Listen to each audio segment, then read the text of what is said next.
All right, on this worksheet, the answers are just right below. So this is kind of the advanced exponents and roots level 3. So these problems can be a little bit tough. You might expect a problem this hard on the graduation test, but you certainly don't have to be able to do problems this hard to pass the test. Okay, so number one says x to the minus 2 times x to the minus 3 to the fourth. So we know that since this is the same base, we can add these exponents.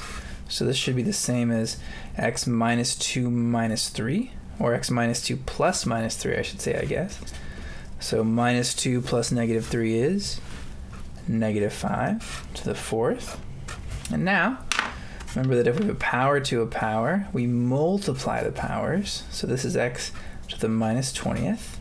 And remember that a minus sign sends the exponent down to the bottom.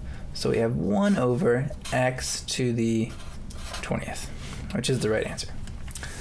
Alrighty. Number 3 says n cubed times 2 to the n minus 1. So I'm going to deal with this first. So I know that a power to a power, the powers just multiply. So that's n to the 9th power times 2n minus 1. And now let's see, I only have one constant number, so I'm just going to put the 2 in front.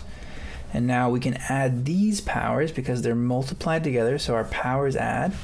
So 9 minus 1 is 8. So it's 2n to the 8th. And that's number 3. I guess I'm just going to go down the line here. All right, so number 5. Let's look at number 5. This one's kind of intimidating looking. So we have 2x squared y to the fourth times 4x squared y to the fourth, and those terms are very similar, times 3x over 3x to the minus 3 y squared. Let's deal with this crazy top first. So I'm going to bring all my numbers together first. 2 times 4 times 3 is, let's see, 3 times 4 is 12, times 2 is 24, so I have 24. Let's bring all the x's together. X squared times x squared is x to the fourth, because we add the powers, times x, this is like x to the first, so I have x to the 5th power.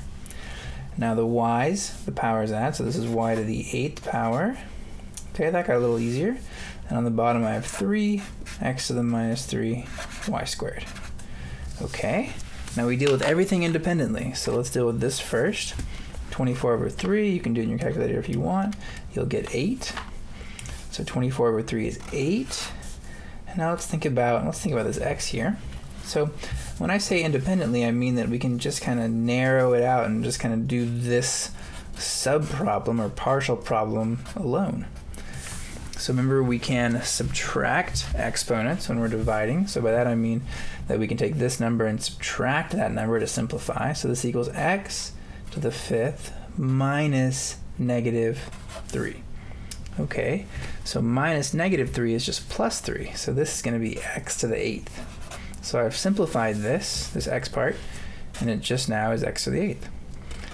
So we're going to do the same exact thing with our y's. So I have y to the 8th over y squared is equal to y to the 8 minus 2, which is y to the 6th. So there we go. And hopefully that's the right answer. Let's have a look. There you go. All right, I'm going to do one more problem, number 7.